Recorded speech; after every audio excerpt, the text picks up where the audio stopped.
Assalamualaikum warahmatullahi wabarakatuh. Perkenalkan, saya Nada Fortuna Kamelia dengan NIM 2206091 dari Departemen Bimbingan dan Konseling Fakultas Ilmu Pendidikan Universitas Negeri Padang. Saya dari kelompok 5 akan mempresentasikan rencana bisnis kelompok usaha proposal kewirausahaan pisang crispy. Sebelum itu, teman-teman harus mengetahui apa itu pisang crispy. Pisang crispy adalah makanan ringan yang banyak ditemukan di Indonesia. Makanan ini dibuat dari buah pisang yang sudah dikupas kulitnya, kemudian dilumuri dengan adonan tepung terigu, maizena, dan garam. Selanjutnya digoreng dalam minyak goreng. Biasanya pisang crispy ini ditaburi dengan topping keju dan coklat seperti mesis. Usaha pisang crispy ini kami juga memiliki visi dan misi, tujuan, serta analisis SWOT. Visi dari kelompok kami yaitu memberikan makanan yang bisa dijadikan cemilan untuk mengganjal perut yang sedang lapar dengan cara memberikan makanan yang berkualitas, terjamin, dan harga yang terjangkau. Yang kedua, misi. Menggunakan pisang sebagai bahan utama produk kami, mengutamakan kualitas produk yang higienis, serta memberikan makanan yang mudah terjangkau oleh masyarakat. Selanjutnya, tujuan, yaitu menambah pengetahuan dan wawasan mengenai kegunaan pisang. Kedua, sebagai bahan masukan dan bahan pertimbangan peneliti yang akan membahas masalah dengan topik yang sama. Yang terakhir, menumbuhkan semangat kewirausahaan dalam pengusaha. Pada analisis SWOT dan strategi perusahaan, yang pertama terdapat strength dan atau kekuatan. Harga pisang crispy itu mudah dijangkau oleh masyarakat. Karena kualitasnya terjamin, jadi pembeli banyak menyukai pisang crispy. Pisang crispy ini memiliki varian rasa coklat, keju, yang dapat dinikmati oleh konsumen. Dan pisang crispy ini bisa dijadikan oleh-oleh untuk keluarga. Selanjutnya, weakness atau kelemahan. Pisang crispy tidak dapat tahan lama kalau tidak dimasukkan ke dalam kulkas. Dan masalah pemasaran bagi pembeli dari luar kota adalah salah alamat. Selanjutnya, opportunity atau peluang. Karena masyarakat yang sangat konsumtif terhadap pisang crispy, jadi ini dapat memudahkan kita memasarkan produk ini. Yang terakhir, threats atau ancaman. Ancaman bisa terjadi, yaitu munculnya makanan baru yang lebih unggul membuat kafe menjadi sepi. Selanjutnya, deskripsi usaha. Pada bidang usaha, kami menjalani usaha pisang crispy. Kegunaan dari produk kami sebagai cemilan atau jajanan anak-anak, remaja, serta para orang tua. Keunggulan dari produk kami yaitu rasanya yang manis, serta parutan keju yang berlimpah. Keunikan dari produk kami, potongan pisang yang memanjang dan melebar. Dan juga terdapat usaha yang memiliki dampak terhadap lingkungan.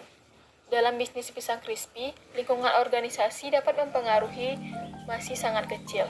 Sehingga dalam bisnis ini, dengan tingkat risiko yang kecil, namun sebanding dengan hasil yang diperoleh sangat kecil.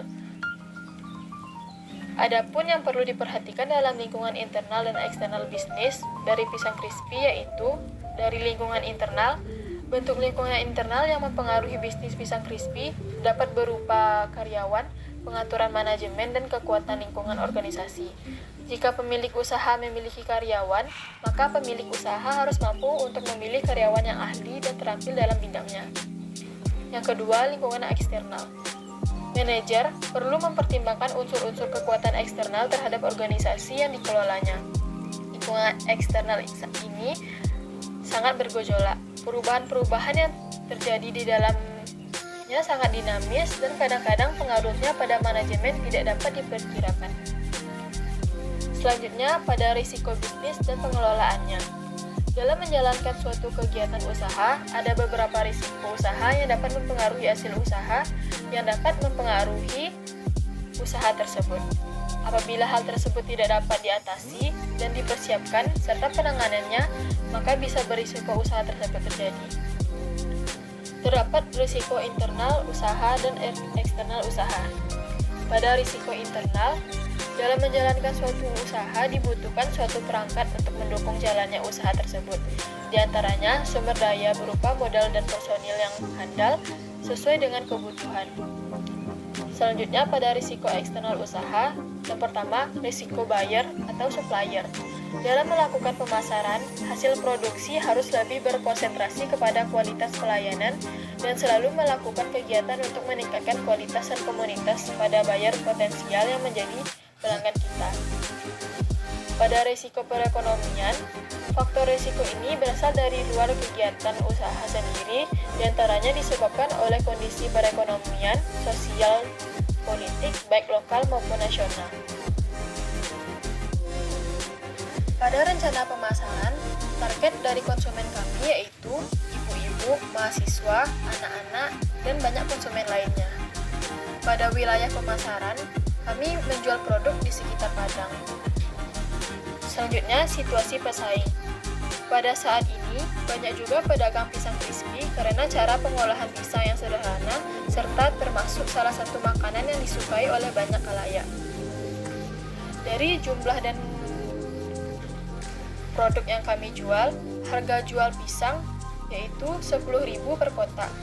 Jadi, satu hari memproduksi, kami dapat memproduksi 30 bungkus pisang.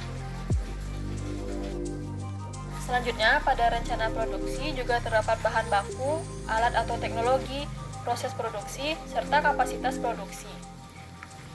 Pada pembuatan pisang crispy, terdapat bahan bakunya yaitu tentunya pisang, bahan utama dari produk kami. Selanjutnya, tepung rose bran, tepung roti, garam, minyak goreng, keju, meses, susu, dan sada. Alat atau teknologi yang kami gunakan dalam pembuatannya yaitu kompor, wajan, gas, panci kecil, pisau, parutan keju, piring, serta penyaring minyak. Dalam proses produksi juga memiliki langkah-langkah dalam pembuatan pisang crispy. Pada langkah awal, yang dilakukan adalah memilih pisang yang masih dalam kondisi bagus dan kupas kulit pisang tersebut. Selanjutnya, pisang diiris sedikit tebal dan letakkan dulu pisang yang telah dikupas pada piring. Setelah itu, buat adonan tepung yang sudah diberi dan aduk adonan. Setelah adonan selesai diaduk, masukkan pisang yang sudah dikupas tadi ke dalam adonan. Selanjutnya, siapkan minyak di dalam wajan lalu panaskan. Kemudian, masukkan pisang yang sudah diberi adonan ke dalam minyak yang sudah dipanaskan tadi. Selama penggorengan, atur api yang sedang dan tunggu pisang hingga matang. Setelah itu, angkat dan tiriskan pisang yang sudah digoreng ke dalam piring.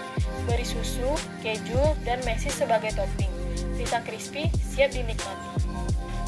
Pada kapasitas produksi, pisang crispy ini bisa diproduksi sebanyak 30 bungkus kotak atau sama dengan 10 kg pisang. Pada penjelasan terakhir, terdapat rencana keuangan. Yang pertama, prediksi arus kas. Aliran kas masuk terdapat penerimaan penjualan tunai dan penerimaan piutang usaha. Pada penerimaan penjualan tunai sebesar Rp600.000 dan penerimaan piutang usaha sebesar Rp500.000. Dan apabila dijumlahkan terdapat Rp1.100.000. Dan aliran kas keluar terdapat biaya bahan baku senilai Rp350.000, biaya tenaga kerja Rp300.000, biaya produksi Rp100.000, biaya operasi Rp100.000, dan pembayaran hutang Rp100.000.